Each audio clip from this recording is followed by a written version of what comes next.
Yeah. Yeah, that looks better. Okay. So recently I downloaded this AI that I've been working with on my phone. It's great, except for the fact that it now serves as a therapy AI. The worst thing recently is I'd like to have drunk conversations with it, and I had like drunk conversations with it 2 times in a row, and I felt kind of like kind of called out by this AI because Oh, really? I was like I like told it that I did drunk again, and it was like maybe you should stop drinking. I think you've had enough. And I was like how dare you? A, I can still feel my tongue, and B, I own you. But Don't you dare. it was like calling me out, and I was like I was probably about as drunk as I am now, so like just like a nice vibe and level, you know. Yeah. Like I can still feel my tongue swallows loudly. But yeah, so I've had different experiences drinking than you have with my going away for college. Yes, I would assume. Yeah, tell me about your drinking. Like, what do you like to drink? For the listeners at home, it has been widely established that my favorite form of alcoholism is gin. I mean, it really depends on the situation. I mean, you know, for a moment like this, vodka and whatever mixer we can get our hands on is perfect. Yeah. Now, Vodka and Mio. Like, for those that don't know, we hands down. me and my Amazing. friend had a joint birthday party at James's house where we are now, and it came out that with enough Mio in your vodka, you can't tell that it is in fact vodka. It's just Mio at that point. yeah. Literally, you take a sip, and everything becomes Mio. Like, literally, your mouth Is Mio. Yeah, no, that's all you taste. You could eat something after, and you're eating Mio. The popcorn, yeah, it's Mio now. It's Mio. But like, if I'm gonna like go out there and, you know, maybe like make a nice drink, Yeah. like, have everything I need. As somebody who isn't me would do. Yeah, exactly. Like, I think one of my favorites is my dad makes this. He just calls them slushy drinks, and the recipe is basically just 2 shots of vodka, 2 shots of, he uses like homemade Kahlua, and then 2 shots of Bailey's and some like coconut concentrate stuff, and then just a bunch of ice in a blender. Absolutely amazing. You can barely taste the alcohol, and by the time you're done drinking it, you're plastered. Yeah. Fantastic. And with the ice, I mean, you know, it's basically getting you hydrated at the same time, so it's healthy. All right, let me say something that's gonna like disgust anybody listening, but like and anybody I bring this up to looks at me like I'm like disgusting, like I have my dick out or something. But like, gin and coffee, that sounds really gross, because both of those things, admittingly, like, if you don't have a taste for them, are really gross. But as James can attest, because I forced him to drink some of it, Not bad. somehow it's better than coffee and better than gin, because it doesn't taste as bad as gin, and for coffee you're getting drunk. I feel like a lot of alcohol mixes well with coffee. I feel like it's just generally like, it's. I mean, Excuse you. well, I wouldn't pour it. I say to myself. Just pass off the blame. It wasn't me. Do you have any good drunk stories? If you don't have one offhand, I can recount one I've definitely told you. I mean, I have a story that I cannot recount personally, but I can recount from the stories that the story that was told to me. Perfect. So we'll trade off back and forth. it almost starts in my mind. It blends together with this one night, but I know that they were two separate nights. One of them, I was over at a friend's house. It was just the two of us, and we were drinking. And you know who this is. Basically an alcoholic. So yes. I so he will not be named on stream. So I mean, I am a small person. An ex-alcoholic. Okay, yeah, ex. But at the time, heavily drinking. Oh yeah. He could drink a bunch and not even feel it. Now me, on the other hand, I loved going like drink for drink with him though. That was great. I'm bigger than him. That now. is where this night went. So I am substantially smaller than him. I really don't drink a whole lot. For those that don't know, there's a big and a small on stream, and while we're both legally white, James can pass for not really white. So we got our diversity in very diverse. Oh yeah. But yeah, continue. I'm sorry. So that night I roll up, and I don't know why, but I had like a water bottle, like one of the like dispose like plastic water bottles or whatever, full of Bacardi. Yes. And my dumbass goes, you know what? I'm gonna match you tonight, because I roll up and I think he was drinking like straight vodka or something. And I go, I'm gonna match you. And he had already started drinking, so I'm like, oh, I gotta catch up then. No. Yeah. No. So in the that was your perfect opportunity to be shot for shot and fine. So in the span of like maybe like 30, 45 minutes, something like that, I drank this entire like maybe about 3/4 a bottle of Bacardi, like plastic water bottle. Yeah. I end up, like, blitzed for a little while and end up blacking out. I'm gonna inhale this popcorn on accident. I end up blacking out on his couch. Oh. Yeah. Oh, so, I do know this story. And so in like upstairs, he's he has a younger brother. I think at the time he was like a freshman, something like that. I don't know.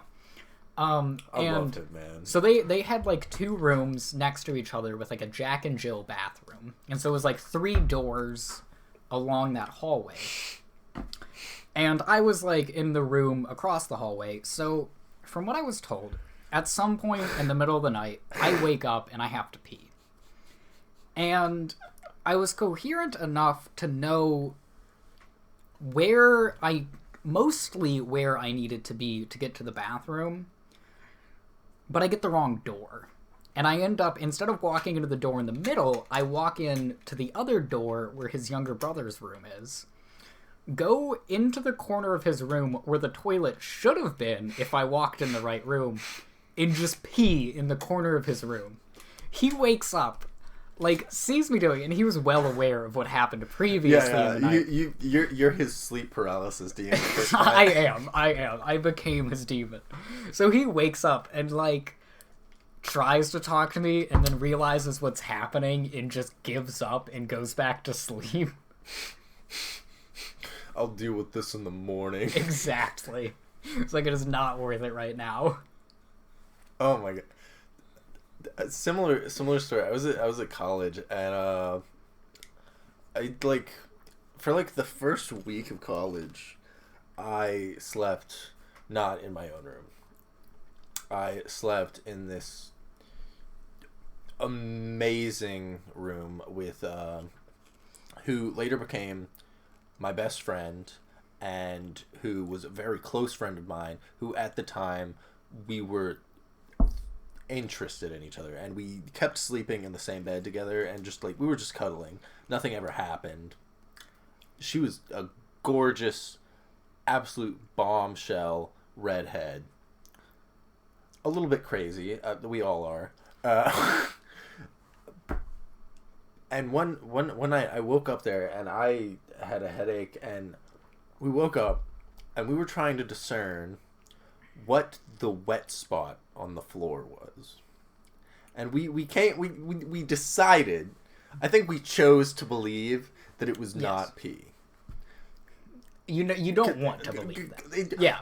I'll admit, we smelled it. It didn't smell like pee. So hopefully, like, somebody just gave me, like, water or something, and I just spilled it everywhere in my drunken...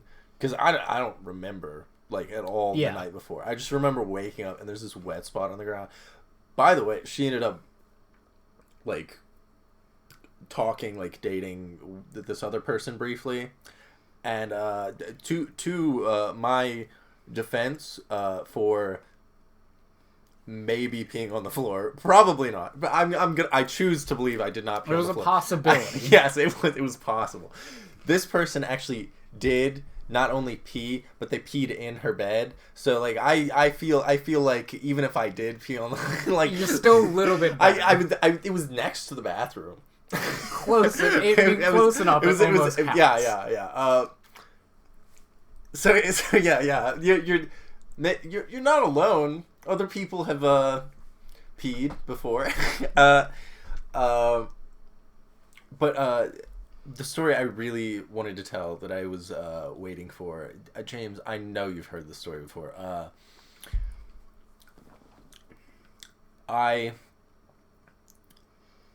This was before I lived in the apartment complex that I still live in. I've lived there for 2 years now. It's terrible. I'm going to live there a third year. Thank you, Corona, for not letting me look around and browse other apartment complexes. So this was before I moved there. I was hanging out with 2 friends. One amazing girl, and the other one I had a crush on, and it never went anywhere because I'm an idiot. And they didn't like me. so that combination existed. And they were introducing me to their friend, and who they wanted me to live with, because we're both men. And they were not drinking, but me and this other person who I was bonding with were drinking at the hot tub. Excuse me. Shout out to Joey. So we got this, like, 12-pack. And honestly, I'd not eaten, like, anything all day. College life, for life. Best way to save on your alcohol budget. So we've split this 12-pack. This is probably the only time that I've gotten blackout drunk on 6 beers. So I drank the 6 beers. We had a great time at the hot tub. We went back to their house. Joey goes home. I'm in these 2 friends of mine's apartment that they currently live together. I'm obviously drunk because I'm drunk. And they're like, you can sleep on the couch here if you would like to tonight. And I go, no. I don't want to do that because that's a lame move, obviously. I'm just going to sit here for a couple of hours and drink water. And then eventually I'll drive home. I wake up on the couch. I know where this is going. I know exactly where this is going. So I wake up at the couch. I check my phone. It's 2 a.m.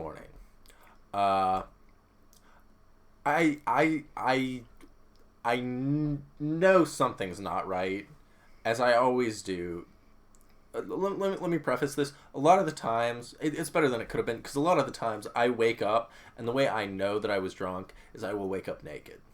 For some reason, drunk me is just captivated. Or maybe he just gets distracted when he starts taking his clothes off and just keeps going. But, like, I know that I was drunk the night before when I wake up naked. This was not that bad. I woke up in my underwear. Good start. Good start. Yeah. I'm under a blanket, and I'm like, fuck.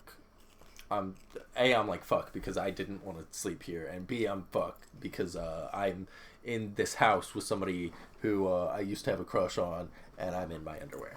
I'm under a blanket, so it's not terrible, but I immediately put my clothes back on, and I'm like, it's time to go home. I'm not drunk anymore. I'm going to drink water. I'm good now. I'm going to go home. It's been several hours, and I've been asleep. I can't find my bag of stuff. And that is when he knew. he fucked up. Not even. I was. When I knew I fucked up is this was a 3-story complex. The living room's on the middle floor, and there's one bedroom in there. There's 5 people that live there. 2 bedrooms up top and 2 on the bottom. The middle person has moved out, so we're using that bathroom as like a public bathroom. And I really have to pee because, of course, that's what happens when you drink. That's what happens when you don't pee on the floor. Yeah, exactly. You either pee on the floor or you really gotta go. And I go to the bathroom, and that door is locked. And that's when I really kind of start to panic, because that means I probably went in there and either I peed like all over the walls or I puked everywhere, and I've lost my my public bathroom privileges. So I'm panicky. I don't know where my stuff is. I look around. The pizza that I'd ordered is not there either. I'm losing it, man. So I messaged this person. I messaged the one that I had a crush on for like probably like 2 years at this point, but never acted on because I don't think that would have been a healthy relationship, but B, they definitely were not interested in me. And they responded immediately. So this is a case where maybe it was like my chance for them to be interested, but man, it was definitely not the time. Oh, I fucked this up. As you will find out. But so I messaged them, and they responded back at like 2 or 3 in the morning immediately. And they were like, I told you I'd still be awake. And I don't remember them telling me this, but apparently they did. And I was like, yeah, I'm sorry. Somehow I've locked myself out of the public bathroom. I'm going to come up and use your bathroom. And they're like, okay, fine. So I walk upstairs, and I like slowly open their door, because like, who knows? It's only been a couple of seconds. Maybe they need to like, maybe they sleep naked like drunk me does, and they need to like cover up. And I like slowly open the door, and that's when everything clicks, because their bed is not where it should be.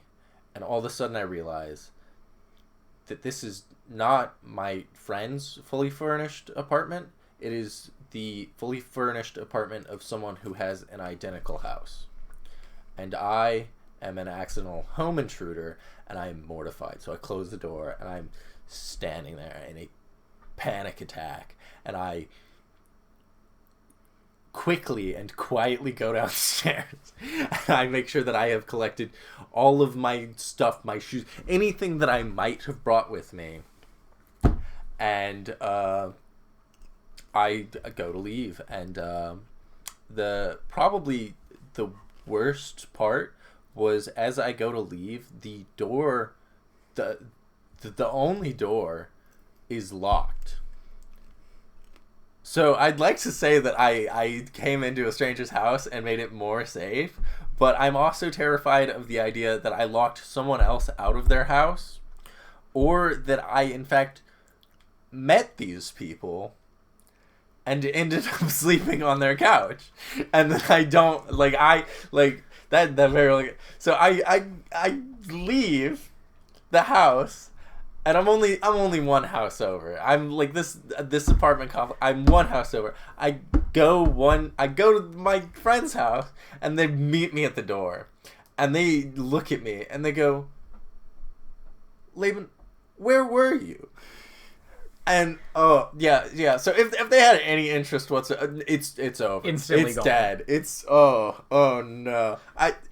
You would never know the fear though of finding out that you have intruded in someone else's house while you're in their house. But the real question is, where did the blanket come from? I don't maybe if you could ever figure out the answer to that, you could almost piece together. Well, okay, so it was either already on the couch, or someone gave it to me. If someone gave it to you, that means that you're just in the clear. Everything is fine. But that's still terrible. It's still unknown. But like part of me doesn't doubt that I could have met these people, because like drunk me is very different person. Like, I don't know how to, like, go about getting things from people, but drunk me is the kind of person who just obtains things. Yeah, no, like, now I have a new friend group of strangers, and they're giving me alcohol. Why? Because I'm drunk. Yep. I told my mom that story, actually. I did. I should not have, because my mom is not, like, a chill person, but I told her that story, and she did not like that story. I can imagine why. And yeah, this has compounded so many other things that have happened, we'll get there later, but I just thought of a title for the episode. I unknowingly committed a felony.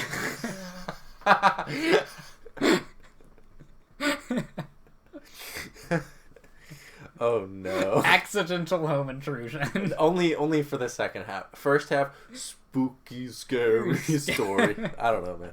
But like, forget that story, like, where I, like, was in the building with some stranger.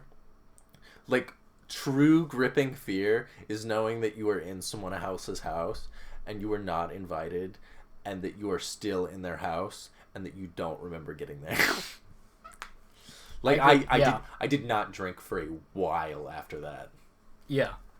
Scared straight. Yeah. You got any follow-up stories? Oh, I'm trying to think. And nothing that could ever top that. I mean, I can tell the follow-up story of, like, me telling my mom and what happened after that. Oh, let me think. I don't know, there was the one night, it was my 21st birthday, and So yeah, not going off to college, like, blows? I mean, that's given. But it was hard. It was most evident on my 21st, because the only person left around the area is a year younger than me, so they weren't 21. Shout out to Aaron. He'll definitely be on this podcast at some point. We'll get to it. But so I end up going out with, I have an older brother, so I go also up to shout city. out to siblings. You'll hate them. You'll hate them growing up, but, like, man, do you get close. Oh yeah. So he invites me and he's like, yeah, you can come out with my friends and we'll go, bar hopping around the city. Gamer move. So the night starts off. Of course, my dad wanted to come out for the first little bit just because, it's my 21st. Mm-hmm. So he comes out. We start the night chill. Everyone just has a beer. But the moment he leaves, the knob just goes straight to 11. All of his friends go, like, full, this kid is turning 21. We are going to fuck him up. Every 5 minutes, one of them is walking back into the bar, coming out, and handing me some random drink they want me to try. Yeah. So I have, like, 5 drinks out in front of me. I haven't paid for anything. I'm drinking. Like, we're still at the first bar, and I'm already plastered. And then my brother goes, let's go to another place. So we walk down. I vaguely remember walking there. I can't imagine what it looked like from a different perspective. I had to have been, like, swerving across the sidewalks, through the streets. I mean... We in them streets, boy. We were in them streets. And we end up at... I could only describe this place as a nightclub. A titty bar? No, a nightclub. We were supposed to go to a titty bar, but we Really? never made it there. But I could only describe it as a nightclub that's not a nightclub. It was like an outdoor bar with the vibe of a nightclub. So they had, like, kind of like RGB lights kind of stuff, but it wasn't a club. Yeah. And my brother had this one, like, crazy friend. I mean, she was a little She talked a lot, a little crazy. Winky face. T. And so we go up to the bar, and she walks up to the bartender and goes, "It's his 21st birthday. Make him a drink." And the bartender looks me in the eyes with this devilish look, and I know in that moment, this is my last day on Earth. She takes out, like, the 16-ounce plastic cup, takes 4 bottles of liquor in her hands, and just dumps them into the cup, fills it, like, almost all the way to the top, and then puts, like, the tiniest little squirt of seltzer in it, and just slowly hands it to me.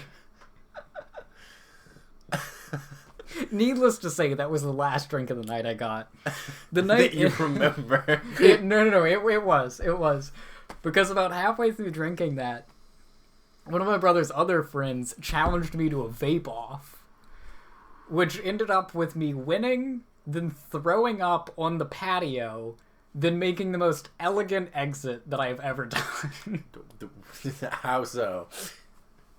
I threw up, and, like, we just elegantly, like, left the place, went back to his apartment. It was just one of those, like, slow motion things where it's yeah. Everything was running a fraction of real time. Speaking of slow motion, one of my, I don't know if it's a gift necessarily, time gets fucked up for me. Like, especially when I was younger, like, the weirdest things, you know how when you're, like, in a like a car crash, how things will, like, go into slow motion? Yeah. The weirdest things would cause that to happen to me. Like, one time I was playing, like, dodgeball, and I, like, did, like, this epic thing where 2 balls came at me at one time. It was in Boy Scouts. And I, like, jumped up, and I, like, did a split, and 1 ball went under me, and I, like, ducked, and 1 ball went over my head, and it all happened in slow motion. But slow motion isn't the only thing that can happen. I think that I just have, like, tumors in my brain or something, because, like, I've experienced fast motion. And fast motion is a very odd feeling. Because it's like, you'll move and you feel like it's too fast, but you also feel like everything's heavy. And I think maybe I have, like, an allergy or something to something, and it causes me to have, like, some kind of, like, time stroke. Because I've had I'm allergic to aspartame, the artificial sweetener, and I've had that before, and the worst reaction I ever had was a visual migraine, and most people probably don't know what that is, but essentially you kind of start going blind. Yeah. And I realized it because I was playing games, and I would be looking at my cursor, and I could not see my cursor even though it was in the middle of my vision, and, like, I was freaking out. And my mom described it to me because she knows a lot of things. But she's also allergic to aspartame. It doesn't affect her in the same way. But so that calmed me down some. But, like, the biggest thing that ever happened is I, like, held my hand up, and, like, it was, like, as you can see, it was, like, to the right of my vision. But like, nothing to my right, I couldn't see it. Oh yeah, I've definitely had that. It's like I don't even know how to describe it. Well, like, everybody, there's this blind spot, like, trick you can do where you draw 2 dots on a piece of paper and you move it away from your vision while looking at one with, like, one eye closed, and at a certain point, one of the dots, you can't see them anymore. And it's, like, amazing the first time you do that, because you're like, wow, that's where my blind spot is, and I cannot see anything.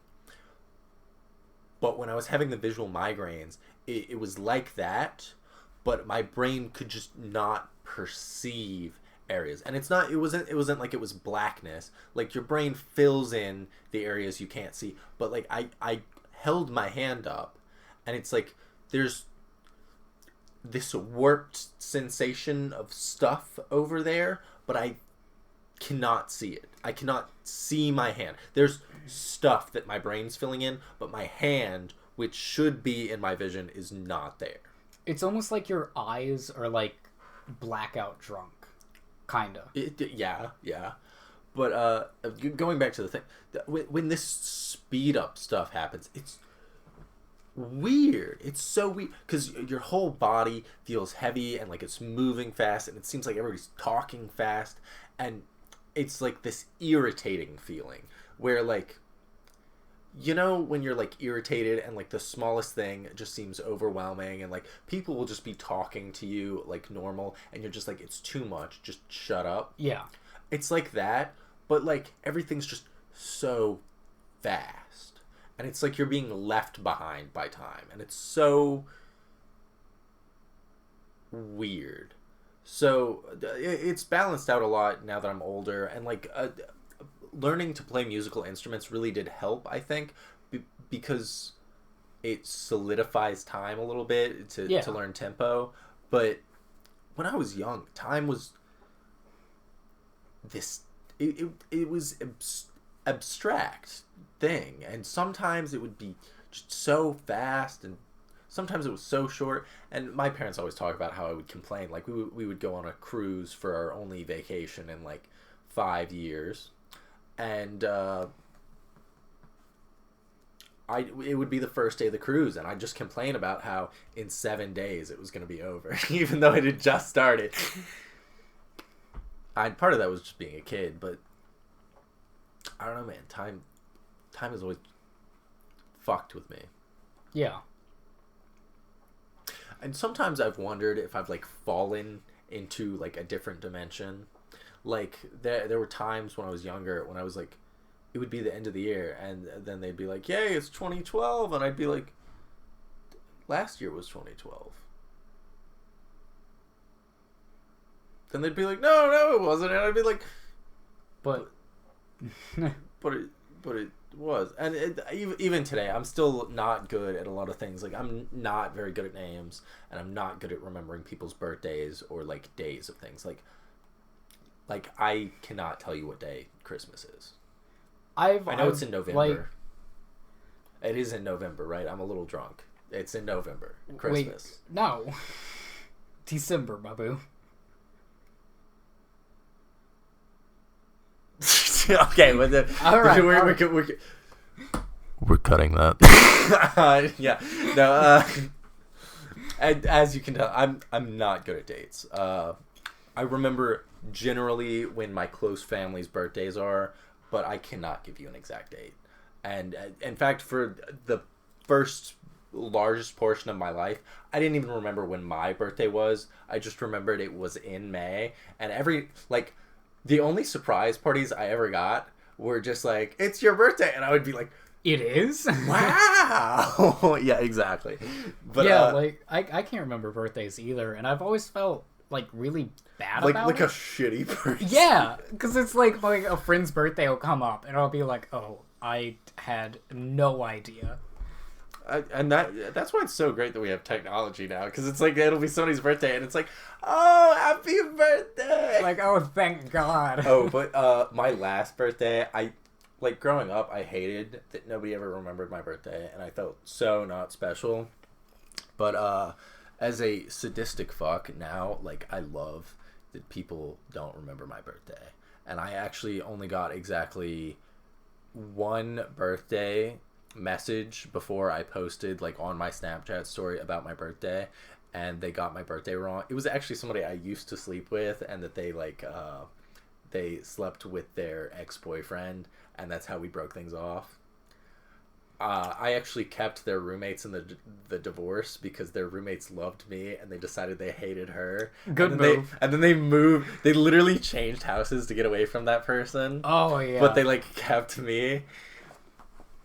And they like treat that person like the devil. And every now and then I still talk to them because that's my shtick. But they messaged me the day before my birthday, and of course I didn't post anything on my birthday that it was my birthday, because even more than the idea of people remembering it's my birthday or sending me wishes is the idea, like, it's grown on me that if you forgot my birthday and you're now apologizing the day after and being like, "Ah, happy late birthday." Oh yeah, man, suffer. Yes. So like the next, like my for Christmas, I'd give my dad like this mead kit, because he loves like brewing things and growing things and all kinds of things. Like the garden outside's phenomenal, and he's made like kimchi and kombucha and beer before. So I got him a mead making kit, and by my birthday was ready. So we drank an entire thing of mead, and the morning after I was kind of hungover because we drank an entire jug, like half a gallon of mead. Yeah. It wasn't good, but like I don't know what good mead tastes like. So it was good enough. Yeah, no, it did its job phenomenally. So the morning after, I was basically like, "Oh yeah, so hungover from celebrating my birthday with my dad," and man, the messages just came rolling in, and everybody was like, "I'm sorry," and like one of my better friends was like, "Yeah, man, I'm really sorry. I forgot. Why didn't you post something?" And I was like, "Because I didn't want people to celebrate. I wanted them to feel bad." I've never been like I don't care if someone remembers my birthday or anything, except for the only time that I've been salty that someone forgot. I used to be salty. I've like, even when I was younger, I was never the person, like, I never cared about having birthday parties. I didn't have friends, so it was just another occasion to be salty for that. Like, my mom, like, when I was younger, she used to throw me birthday parties with all, like, the kids from the subdivision. Like, I never cared. Didn't happen for me. Like, I'd say my best, like, celebrated birthday was probably, like, in middle school, where I invited a, like, shit ton of people, but probably, like, 5 close people showed up. And we had a water balloon fight out in the backyard. And that, like, it wasn't great, but for me, it was phenomenal. And on top of the fact that 2 of them were these cousins that were, like, fighting because they, like, were both interested in me. So, like, I felt great. That just reminded me. I think the best birthday party I had ever been to was, I don't know what grade I was in. It was back in elementary school, and in my class, we had this one who was an autistic kid, Andy. Uh-huh. I loved this kid. He was amazing. Yeah. Oh, I loved him. And I got invited to his birthday party. One of my first best friends was autistic. I mean, granted, at one point my dad said that, like, I'd never been diagnosed, but he was like, "I think you have Asperger's because you're fucked up, man." And that still gets me, but, like, my dad is flawless. And yeah. I was fucked up, but like, going. I think his birthday party was the moment that solidified that I enjoyed meeting other people's needs, kind of thing, because I gave him. When I say I gave him, I mean my mom bought it, but it was a little bit my idea, because Yeah. I had this really cool thing for Hot Wheels, where it's like this big, like, semi-truck kind of thing, that in the side of it you could put all your Hot Wheels. And I was like, Sick. It was sick. It was the coolest thing. Hot Wheels is, like, the only, like, toy I remember as a kid. I didn't even have that many Hot Wheels, but, like, Amazing. Damn, Hot Wheels. Hot Wheels went hard. So I got him one of those, and, like, it was by far, like, the favorite gift. Like, his favorite gift that he was, like, he went insane over that thing. And that just gave me, like, I can still, Thank you, Hot Wheels, for our sponsorship. Yeah, thanks, Hot Wheels. But, like, I can't remember a single one of my birthday parties, but to this day, I can vividly remember the moment of him, like, opening that gift. I don't remember a single one of my birthday parties before middle school, but that moment. I remember weird things from childhood, just like snippets, and like the youngest things I remember are they're not like a real memory. It's like a photograph almost, like where it's like you remember like a thing. Yeah. I don't remember much, but, like, the things I remember are the most mundane, weird things. I remember, like, I when I was young, I did gymnastics. I remember, like, being, like, in the gymnastics lobby and just watching, like, this dude play Pokemon on his DS. Like, I feel like one of the earliest memories I have is me. For some reason, as a kid, I used to take naps in like really strange places. Like I was that kid. Like one day, and I remember it. Like one day, my mom found me. I was taking a nap under the couch. Like not on, like literally underneath the couch. I almost died when I was younger. Like, okay, so like I say that I don't know. I probably did almost die. The first real bedroom I had was in Tennessee, and it was like a room that's like pretty big. At least it seemed like it when I was that age. Yeah. It was this big room, and it had like this one like corridor that like shot out to a window, and it was like this tight corridor. And my dad, like, I loved box forts, and I still do, honestly. I mean, but, who like, doesn't? But like, I had this one box that fit perfectly into the gap, and it had like a front door carved into it and a back door carved into it, so that you had to like go through the box fort to get into this like culvert to the window, and that was like the backyard, I guess. Yeah. And I had filled the entire box with these stuffed animals. Like I had this massive tiger stuffed animal that I used to ride. It was like stiff, and I'd like ride it down the stairs, like sliding down. That was not good. But like that, and like all these stuffed animals were stuffed inside, and I fell asleep in there one time, and I woke up just covered in sweat.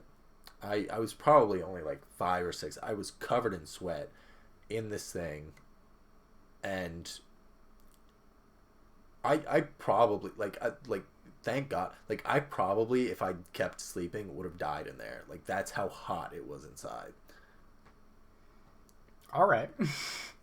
And I just remember, like, like crawling my way out with my weak, tiny baby arms, like tiny little baby man. Like, yeah, I was like fucking exhausted from like, I probably had heat stroke, and I like remember like barely being able to crawl out of this like this plush hell that I had created and fall, because it was like pitch black in there, so I'd fallen asleep, but like. Yeah. That's my first death, guys. That's why I'm heat resistant. That's what I've decided. I've decided that I've cheated death. Like each time I cheat death, I get like a new like resistance ability unlocked. Yeah, it's like heat resistance unlocked. There's that car crash I was in. Yeah, and physical damage no longer an issue. Inertia damage unlocked. I don't know, man. Like I feel like I've broken my left leg twice, but like growing up, like as a kid, like I'd stub my toe and I'd cry for like an hour. But like now I do not bruise. Like a lot. Like it's very weird to me when people do bruise, because at this point in my life, the only time that I get a bruise is either like some just like I saying it happens once a year would be an overstatement. Like the only serious bruising I ever get is if I break a bone. Like I have some pictures of when I broke my foot before prom, and like my foot was swollen up and purple, but like I could punch the shit out of. I'm not gonna do that because I don't want to hurt, but I could try to damage myself and I won't get bruised. And it's weird to me because like other people, they'll just be like, oh, look at this massive bruise I have. I don't even know what happened. And I'm like, how did that even happen? How do you not know? Like if I'm gonna trauma bruise, yeah, like you have to be like, it has to be high force trauma if you're gonna get a bruise for me. And part of that might have to do with I've donated blood in the past. I'm not big on it now. There's stories for that. Some real stories for that. But I think it has something to do with like high iron content or something in my blood. Like I have really high iron content in my blood, and I think that like keeps me from bruising. And it might have to do like I talked in the first half of this podcast how I have like super heal. We'll put that in quotes. Like it's not like I break a bone and I like Wolverine it back in like 50 seconds. Like it'll take me like a couple of weeks, like 2 weeks, and I'm probably like okay to like use it to a degree. It's still like fucked up, and like I've broken bones before, and they'll never be the same. Don't let anybody tell you to. If you break a bone, it will never be the same. But like I heal really fast, and sometimes I wonder if that's why I don't bruise. I wonder if like it's just like it heals back because there's no like it's only tissue damage. It heals back before like bruising would occur. Yeah. On the topic of you bringing up giving blood, oh, I gotta pee. I used to not be one who was afraid of needles until a very specific moment. I'm not afraid of needles. I'm afraid of the people who take your blood, and they're The people who they're like the DMV workers of like the like saving people's lives. Like Yeah. they're not doctors. They're not even they're hitting nurses. that bare qualification. Yeah, like they took like an online exam. For yeah like a no couple they hours. took a half-week course on the proper whatever.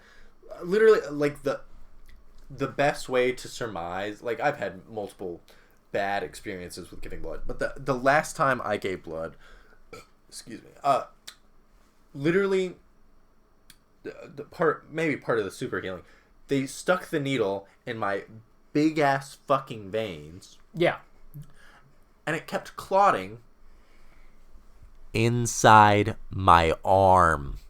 It kept clotting inside my arm. They didn't even fill up the bag because it kept clotting. I wasn't feeling lightheaded because of blood loss. I was feeling lightheaded because I had clots inside my arm. But okay, so I don't trust them.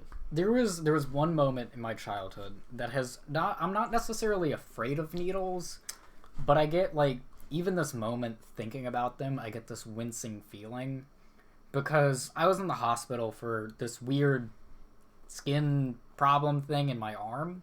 Was that the thing we were talking about earlier in the car? Yeah. Okay. Yeah, it was that thing. Yeah. And so I had like IVs and all kinds of shit in both of my arms, and so I guess like they had to give me some shot, or I don't know, I was way too young to really know what was going on.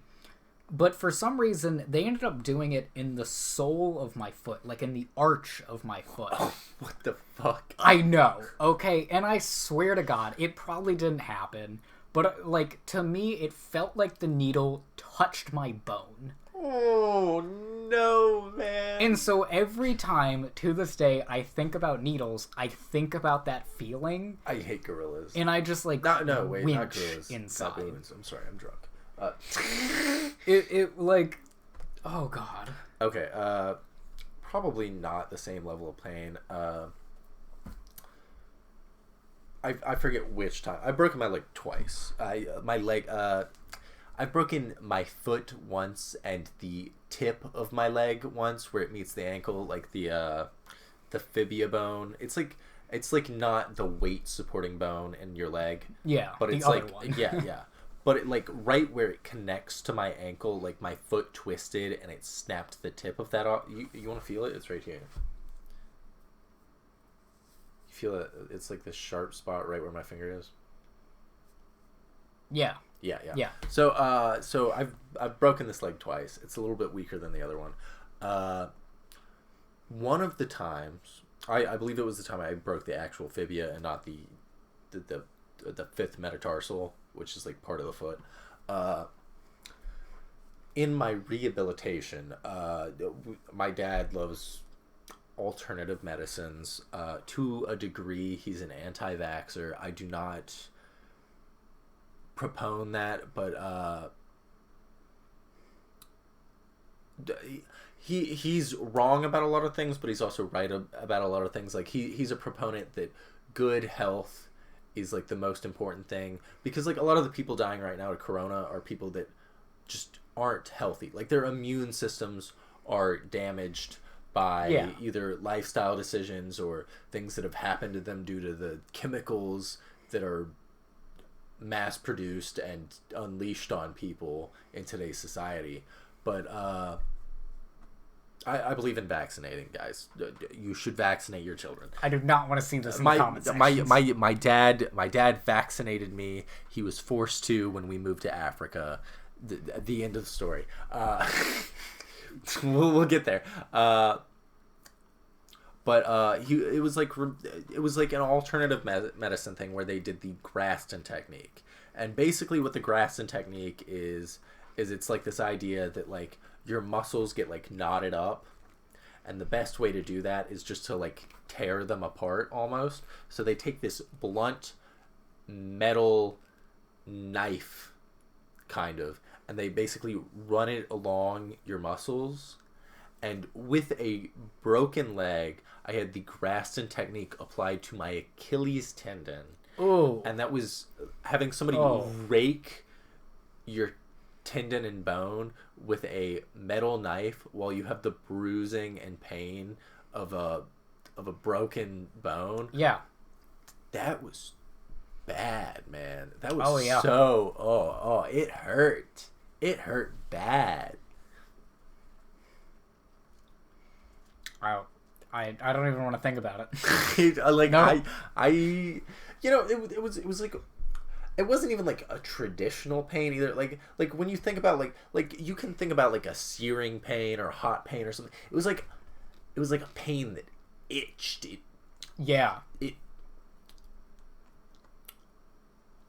gnashed his teeth. I don't even know how to describe it. It was like I didn't like cry out in pain. And in fact, I'd say that at this point in my life, and at that point too, I have a very high pain tolerance. But it was an odd sensation. And if you I'd recommend going out there and trying new things. Even the Graston technique, maybe not on your Achilles, but like having it done on you, I think that it has. I think it helps with healing, but just if you ever do try the Graston technique, I want you to imagine it on a broken legged Achilles tendon. If anybody has tried it and listens to this, please reach out, because like that. Oh wow. Enough of that. Oh, I've never broken a bone. Really? Yep. You're not you're not doing enough dangerous shit. No, like as a little baby man, my mom would always so like I lived in Africa for 2 years, right? Fairly recent after I was born, about from the age of 1 to 3 ish. I lived in Africa. And one of the ways my mom would describe me to the other missionaries is that I was always the one who either had a bruised forehead or a black eye. And of course, that was never due to my parents abusing me. That was because I had... You abusing yourself. I had 2 modes, and that was either stop or full throttle. And no in between. Yeah, no. I have... if you feel right here, like that is huge on me. And my skull... is like there's several places that are either dented or like really thick just from like childhood trauma of like smacking the shit out of things with my head. I've got... So if that's stupid, maybe if I'm stupid, maybe that's why. My parents always joke, I don't have it as much as my brother. Feel this right here. It's like a flat spot. Oh yeah. Yeah, man. I really do wonder. I feel like part of my brain is just like tumors and like missing, because like I saw this thing recently where they discovered when somebody had like grown up, they like did a brain scan and they were like missing like 90% of their brain or some like weird shit, and they were like, how are you even alive? And he was like, they'd never noticed anything, like he wasn't like mentally deficient. No, like he was a fairly normal person, and they were like, how do you function? How is this working? And sometimes I wonder if like my brain is like that, because like I don't know, man. I'm a little off sometimes, but I've got this thing in like the top of my head running across, like about where my ears are, just running across the top, where it's like a divot. You know, that's where your like bones like form together though. Like, you know how like babies have like their like soft spot? Yeah. I think that's like part of like the. So my brother. Babies have more bones. Man. My brother's his is a lot more pronounced than mine, and it's common for like babies and young children to have it, but typically as you grow up, it disappears. Oh, I feel that. Yeah. I didn't even ask. I just touched his head. But like my brother's is even more pronounced, and my mom, like, I don't know, because we kind of have like we've always had like dark. Look at the spot on my hand though that I think is weird. cancer. It's I don't like it. I'm gonna get it removed. My mom had just assumed that it went away until my brother was in high school and like buzzed his hair.